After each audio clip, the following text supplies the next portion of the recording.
The Tom Woods Show, episode 726. Prepare to set fire to the index card of allowable opinion. Your daily dose of liberty education starts here. The Tom Woods Show. If you're a homeschooling parent and you're tired of running yourself ragged, then check out the self-taught Ron Paul curriculum. And check it out through my special link where you get 3 free bonuses totaling $160. My special link, ronpaulhomeschool.com. Hello everybody, Tom Woods here. Time for a magical mystery tour episode with Michael Malice. And by that I mean my occasional references to that movie, that TV movie that the Beatles made, I guess in 1967. The idea being that they would get in a bus and drive around England and they would record whatever happened. And unfortunately nothing really did happen, and this was considered one of their first real failures. I'm not saying this episode is a failure, but the idea of the episode is the same. We're starting off with a fairly thin premise and then just seeing where we go with it. So I had tweeted something relating to this whole fiasco of Amy Robach over at Good Morning America, making, inadvertently, to my mind anyway, making a racially insensitive remark. And I tweeted about that, and we'll get into that in a minute. And it turns out that Michael Malice decided to write a whole column for The Observer about it. So we decided, you know what, let's kick this around and see where this discussion goes, because there are a lot of different kinds of issues this can lead to. You all know Michael Malice by now, of course, I hope. You can check him out at michaelmalice.com. He's a celebrity ghostwriter and a very successful and good one, I might add. You can see him regularly on Kennedy, on the Fox Business Network, and on other programs on Fox Business and Fox News. He is also the author, most recently, of Dear Reader, the unauthorized autobiography of Kim Jong-il, an excellent book. All this stuff will be linked at tomwoods.com/726, along with Michael's column. Michael, welcome back to the show. Thanks, Tom. A lot of times I have you on, and I don't really know where it's going to go. I just think, look, it's Malice, and he's going to drive the episode, and I'm going to follow, and we're just going to see what happens. Well, in this episode, that is multiplied by 100. I tweeted something out a week or so ago about this controversy about Amy Robach of Good Morning America, whom I'd never heard of because I don't watch Good Morning America. The idea that I would even be awake at that hour to watch, I don't even know when it's on, but if it's called Good Morning, it's way before I'd be awake. And apparently, she was trying her best to make an anti-racist statement, which, you know, you don't get any extra points when you're trying to make an anti-racist statement when you accidentally say something that offends, so-called, the snowflakes. So she said, she was talking about, well, you tell what the topic, because your view is that the thing that she was talking about was the issue that should be broached, not her inadvertent use of an insensitive term.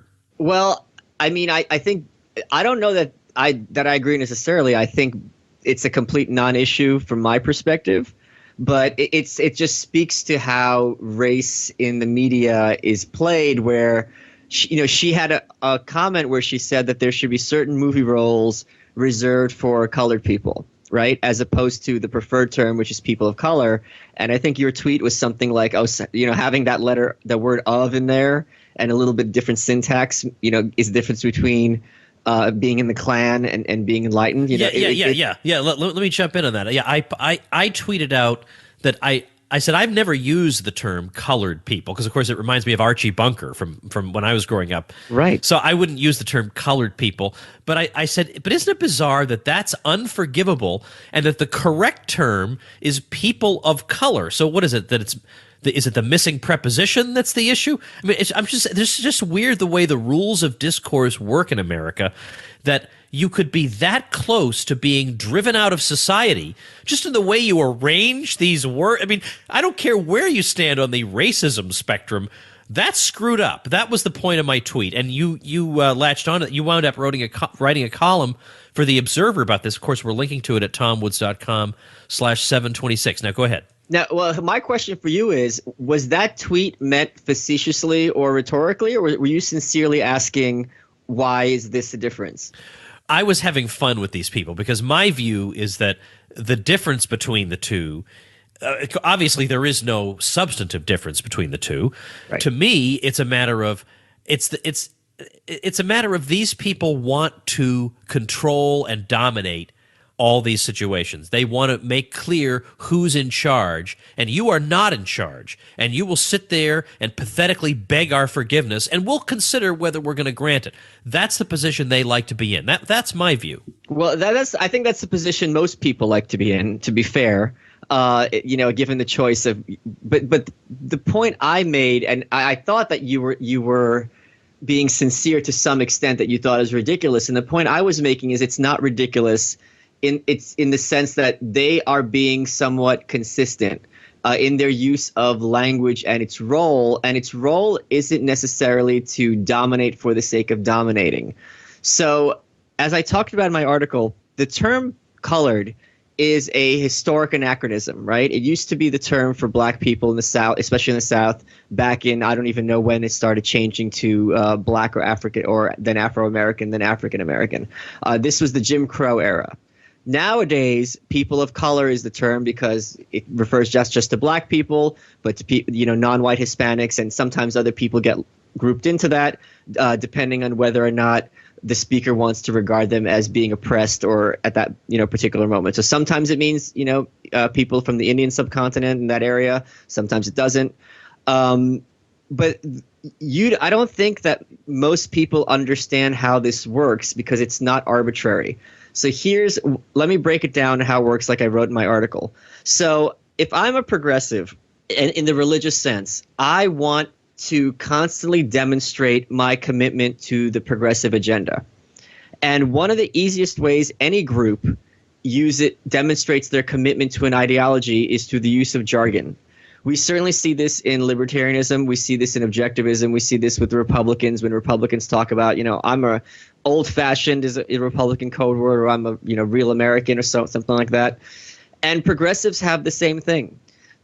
So they will use terminology. The problem is everyone wants to use the correct progressive terminology because, as this woman found out, when you don't use the correct progressive terminology, you're going to have negative consequences because they're in a position to hurt people who aren't playing by their rules, right? And this has been demonstrated, more times than you can count. The problem, so now, if the progressives want you to use the correct words to demonstrate that you're progressive, and everyone is going to try to use those correct words because everyone's trying to pass as a progressive, well, that's a problem now because progressives can't identify each other by using the correct words because a lot of people are lying and just using their jargon to, kind of swim with the tide. So then they have to start constantly changing the words that they use in order to have their cues be current, just like clothes. In the same way that, not that long ago, people would say mentally retarded, right? And it was not an offensive term at all. It was used as a descriptor. And then there was this campaign, ban the R word. Jane, whatever her name is, I forget that actress, the comedian. She had a whole video about the R word and how you shouldn't use it. And retarded people are, special and should be cared for. No one is arguing that retarded people are special. This term was not used as approbation. This was a descriptor of people who had mental disabilities. Yeah, especially just read the dictionary definition of retard. Right. That is exactly what we're dealing with. Right. But no, then it became, well, everyone is using this term. Therefore, some people who aren't with the program are using it ironically or they shouldn't be using it, so we have to change it. So what happens is when you keep changing these terms, if someone uses an outdated term, that is a cue that they aren't caught up with the program, that they're not on the progressive bandwagon. And they're always looking for outliers to attack and destroy because there's a group of people, who appoint themselves as the police, and now they know who to swarm. So in that sense, I'm not going to say she got what she was asking for. In one sense, though, this is something that could be foreseen because it's something they act this way consistently and repeatedly across different areas. I saw a series of tweets in response to this whole ridiculous episode with Amy Robach on Good Morning America, and one of the people was saying, and this person was saying this in all seriousness, I'm going to let this slide this once, but if it should happen again, I'm going to watch some show other than Good Morning America. Now, all right, first of all, the preposterousness of the faux outrage of all this, that she failed to put the preposition in the middle of the words and she got them in the wrong order. First of all, how tone deaf about American society would you have to be? If she said this again, she'd be off Good Morning America. That'd be it. Right. We would never hear from her again. You wouldn't have the opportunity to say, all right, well, now I'm really going to. And secondly, given the ridiculous outrage about her use of this phrase, she's obviously, if she values her career, never, ever, ever, ever going to say this again. So, I mean, really, some of these folks. Now, I mean, I'm not talking about the people who drive these campaigns. I'm talking about the useful idiots, among their followers. I mean, most of them honestly do not understand how American society works. They have vastly overestimated. Everybody who disagrees with them is a white supremacist. It's impossible to have a rational conversation with anybody who is that upset about what was, to my mind, obviously a slip of the tongue and a mistake by her. Well, I'm going to disagree with you a little bit, because let me explain their view on race, because I think a lot of people who are not progressives get frustrated by their view of race, and they're kind of talking past each other, okay? So this is the metaphor I used.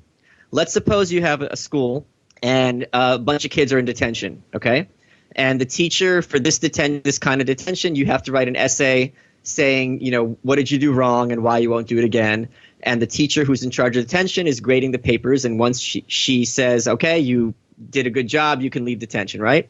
So she's basically holding the kids in that classroom. Now, someone knocks on the door and tells the teacher, we've got a school shooter. Someone's shooting up the school. Get out of here.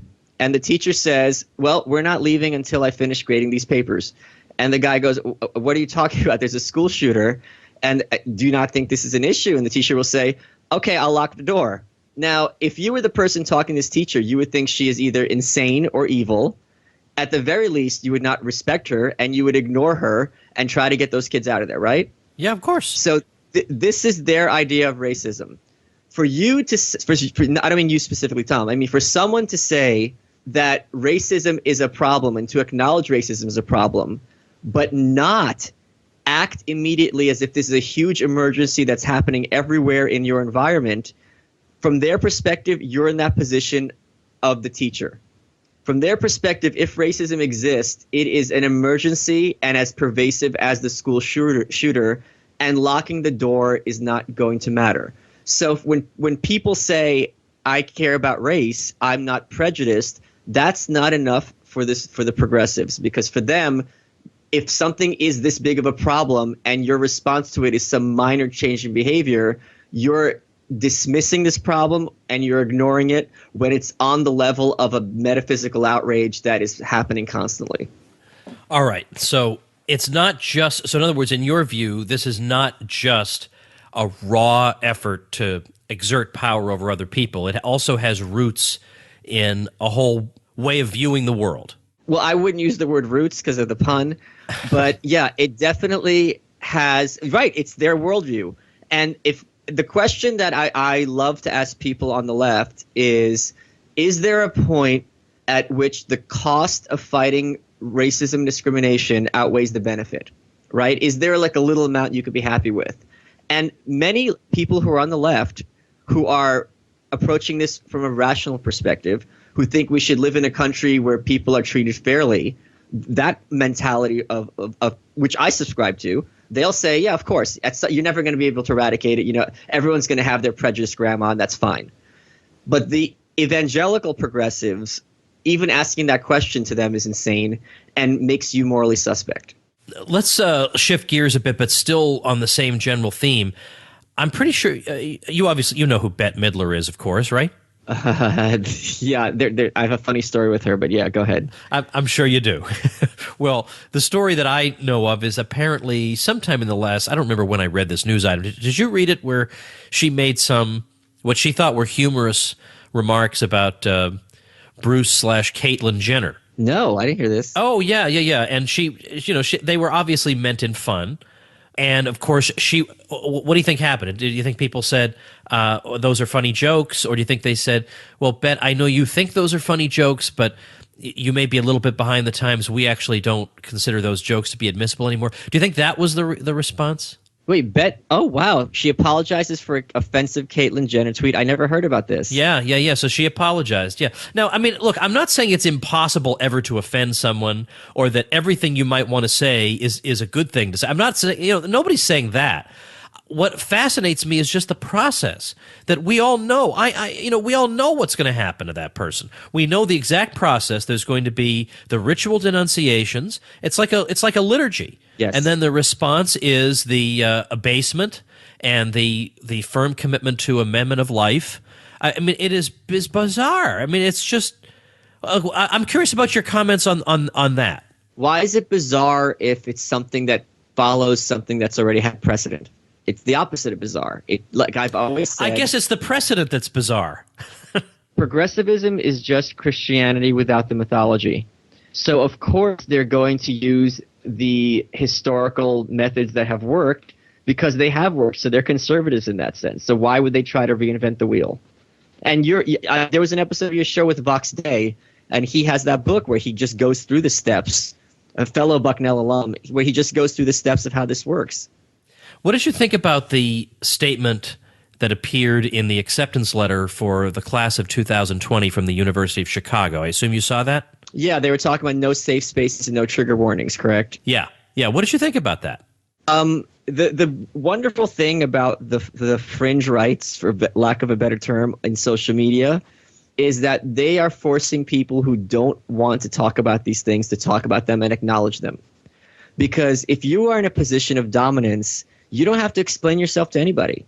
The Fed doesn't have to explain itself to anybody. They are just going to do what they want with their money and keep it secret. Same thing with the CIA, FBI, or these other government, Homeland Security especially. They're not accountable. So when you have complete progressive domination of the universities, from their preferred method, they're going to do as they please, and you're not in a position to question. And it's funny when a lot of libertarians are like, "Oh, these are private institutions, so they don't have to answer to anybody." Well, that's not. They don't literally have to answer to anybody, but in a free market, you're perfectly allowed to critique other, any business's options, and they can choose to answer or not as they want. So the fact that what Thatcher back in the day called the loony left, the fact that they have to account themselves and be like, why are you overturning things like innocent till proven guilty, and why are you claiming to be for an honest exchange of ideas, but have those ideas delineated so narrowly that there's no point in exchange? You know what I mean? It's like, let's have free money, but the only money you can use are pennies. It's like, this is not an actual free exchange. So we all knew that there was going to be a pushback and that it's starting. And frankly, I think, here's my prediction. I think before you get a pushback in terms of free speech being to some extent reintroduced in campuses, it's going to be much more likely that having a university diploma is increasingly looked at as pointless and a waste of money. I'm not as optimistic on that last point. I think it's so entrenched in the mentality of middle-class parents that their ticket to upper middle-class respectability is to have a college graduate child, that I think they are willing to sit through abuse and insanity and absurdity of all sorts in order to get that ticket. I believe that the social pressure is just too great not to put their kids in that environment. So it's going to be like pulling teeth, I think, to get them to change their practices. I do want to comment on this idea. I'm so sick of having to clarify this. Every time I critique a private institution, I actually get some libertarian who says, but it's a private institution. They're allowed to do X, Y, or Z. So it means I have to insert a caveat in every single thing I say that, yes, I know they have the right to do it. But just because they have the right to do it doesn't mean I can't criticize them for doing it. So these libertarians have bought into the leftist idea that libertarians are not allowed to critique corporations. They're not allowed to critique private property owners. Yes, of course we are. What? That's a crazy idea. My favorite example of this is, it's like, well, if Ayn Rand didn't believe in Social Security, why was she taking their checks? Checkmate, libertarians. And it's like, yeah, if Ayn Rand thought money was being stolen from her and there's some that's being returned to her, why wouldn't she keep it? Yeah, I mean, why wouldn't she say it would be better in my hands than in the hands of the moochers and the looters? Of course. So this idea that we can never criticize anyone else's actions is just if you're a libertarian and you have a roommate, and the roommate, has an equal voice in your house, you can't tell them to turn the music down? What?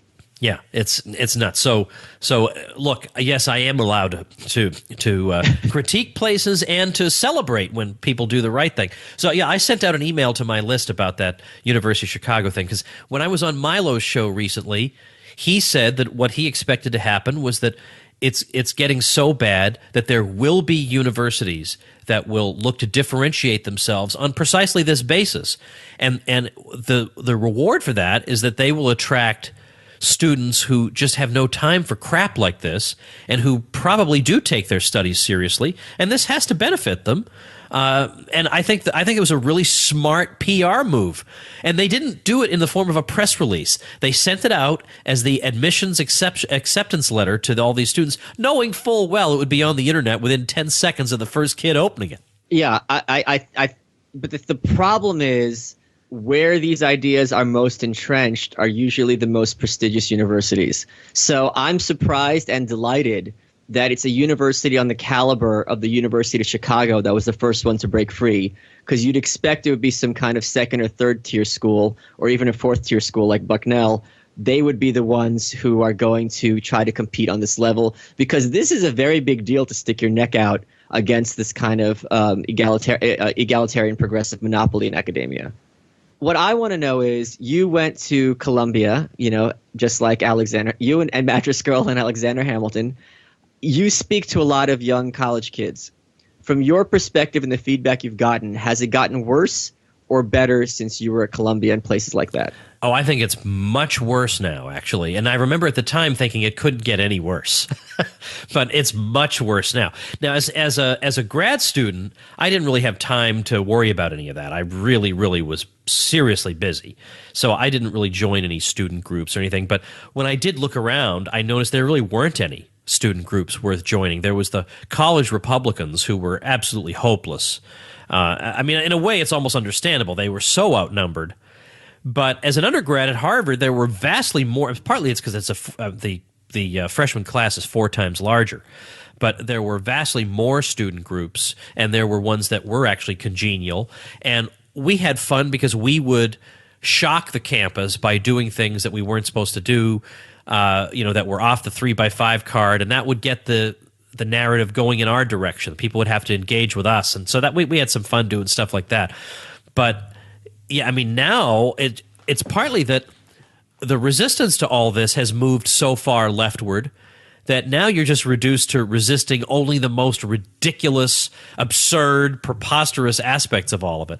So yeah, it's pretty bad, and I think what it makes people inclined to just most people don't want to be called haters, and they don't want to deal with everybody boycotting them and ostracizing them. So I think most people outwardly will just go along, but inwardly they'll feel like there's something wrong with this, but I just can't, there's nothing I can do about it. I just have to go on.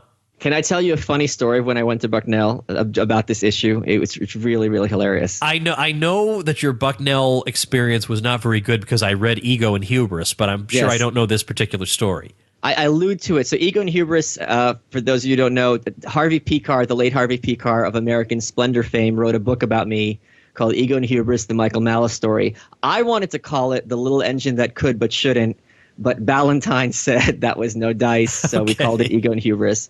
So I was in college Republicans, okay?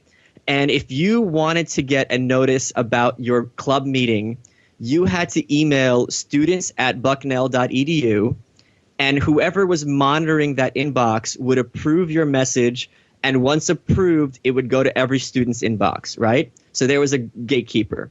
And it was frustrating because there was a couple of times when I would send out a notice and the email only went out like 2 days later. So I think at one time it was even after the meeting had happened. I don't remember, but it was a source of frustration.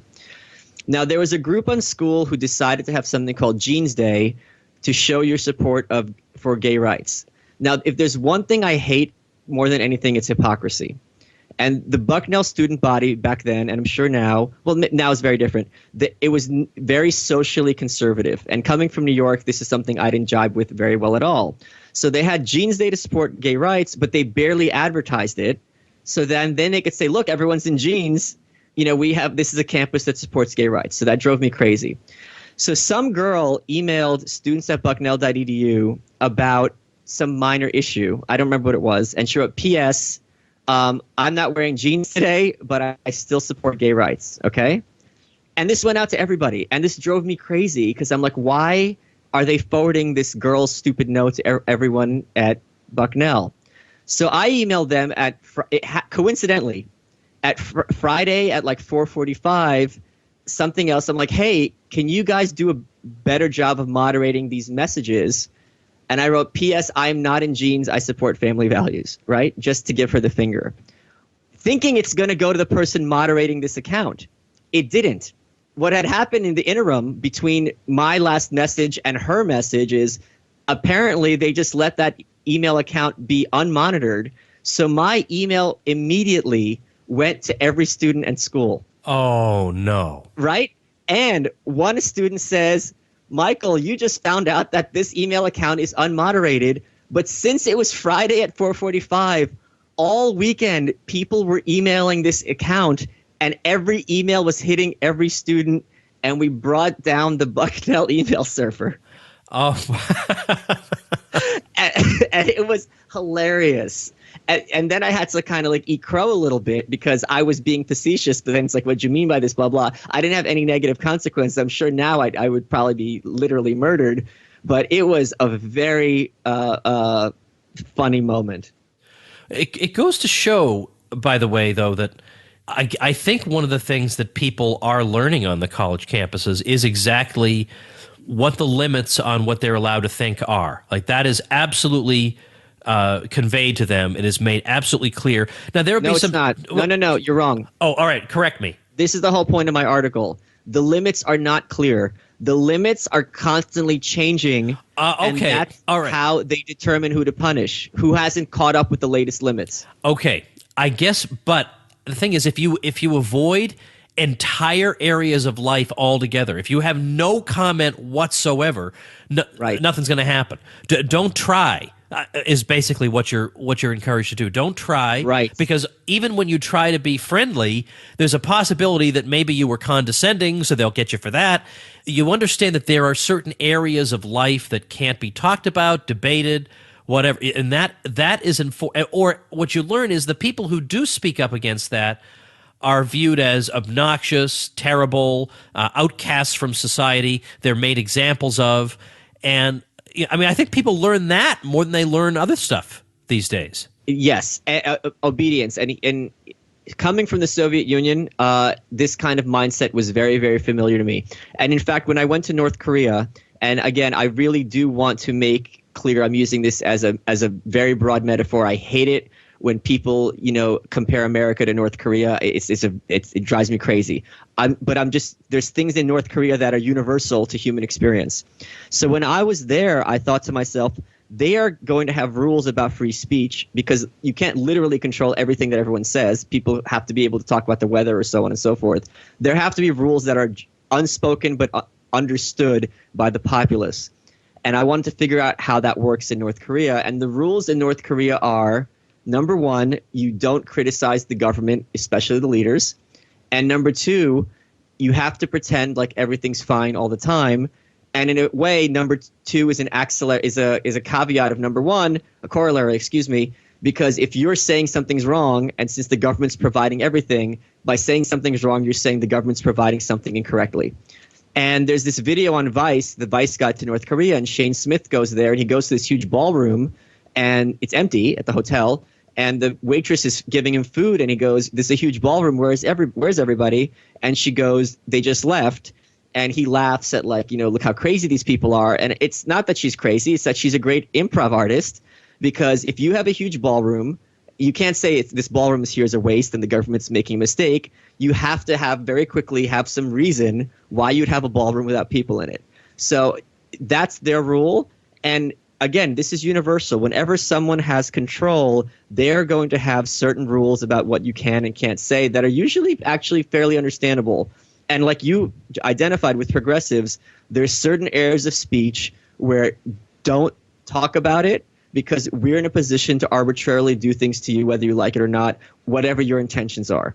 Because for that to work, if you're speaking a taboo, all that matters is, did you hurt somebody else's feelings? Or not even, am I going to say you could have hurt someone else's feelings if they were here? Because usually the offense is on behalf of somebody else as opposed to the person actually being offended. It is much easier. I've worked with many people of color on books. It's much easier to offend a white person about these issues than someone who's actually a minority. All right, so now I want you to leave us with some advice. Vox Day has a way of handling this, but it's pretty throw hand grenades everywhere. Not that I'm opposed to that, metaphorically, but let's suppose you're just a regular person of goodwill, and you've got to navigate a society where, as you say, the rules are changing and the lines are changing, and what you're supposed to do and not supposed to do is changing. What should you do? How do you cope?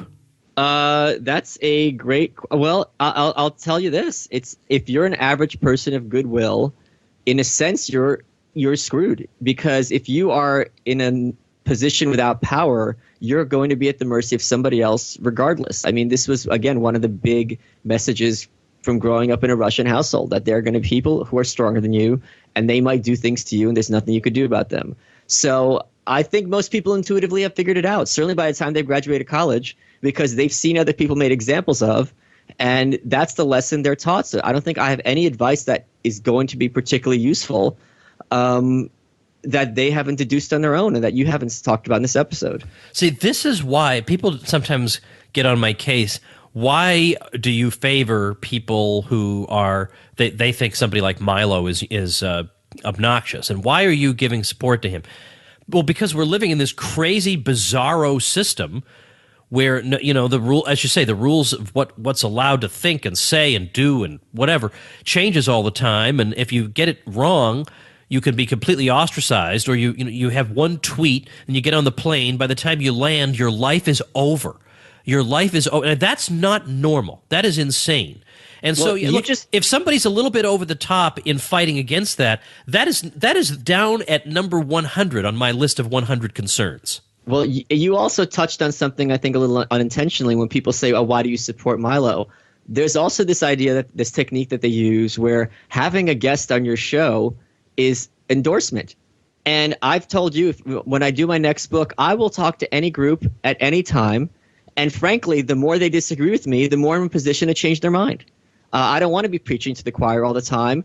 I think a lot of times we all get into echo chambers where we only talk to people who we agree with. But that's another technique that progressives use is if you only talk to other progressives, that creates the appearance that progressivism is the only valid thing to talk about, and your truth has to be somewhere in this Overton window. All right, people should check out your column for sure. So tomwoods.com/726 is where they can find that link, plus all the episodes, all those Michael Malice episodes in one convenient place. They can be found right there on that page. Michael, thanks for being here. Oh, yeah, go ahead. He's the boy you hate to love. Well, that's a good, interesting way of putting it. You should check out Ego and Hubris. If I haven't got that up on that page, I want to make sure we do that, Ego and Hubris, because I'm telling you, you think to yourself, I'm not sure I want to read a book about Michael Malice. Oh, yes, you do. Who would say that? Yeah. Who would ever say that? What kind of dope? What kind of racist dope? I'm talking about somebody who's just a drive-by who just accidentally listened to this episode. My regular listeners are dying to read a book about Michael Malice. Only a racist dope would not want to read that book. I'll tell you, when I get to the part of that book where you wrote that letter about the type of person you would want as your advisor at Bucknell. Oh, yes. And if you didn't get it, what you were going to do. I just burst out laughing, like just laughing out loud. I was in a hotel room with Heather, and I just, she's doing some schoolwork, and I just laughed out loud all of a sudden. What is this all about? I couldn't read the letter with a straight face, which ruined it. I mean, you got to read that deadpan because that's what makes it so funny, and I couldn't do it. All right, thanks again, Michael. Thanks, Tom. All right, everybody. A couple things to tell you here. if you're thinking about writing, you want to write for some outlet, but you don't know where to submit your writing, and you're just nervous about it, and you don't know how to get started and all that, I'm going to give you a suggestion. There is yet another site created by a Tom Woods Show listener, and they are soliciting material. So you might start there. The website is loveliberty.net, and the owner tells me it's a libertarian news website covering politics, economics, policy, and history from a libertarian angle. He has posts, relatively recent posts, called The Peril of American Empire, 214 Down, Many More to Go, The Unjustified Criminal Justice System, all kinds of posts along these lines. He says, plus, Love Liberty is partnering with Liberty Memes, which I talked to one of their admins on episode number 710, to sell T-shirts that feature the Hillary Clinton meme that we talked about that got Liberty Memes into so much trouble. They're available on the Facebook pages of Liberty Memes and of Love Liberty.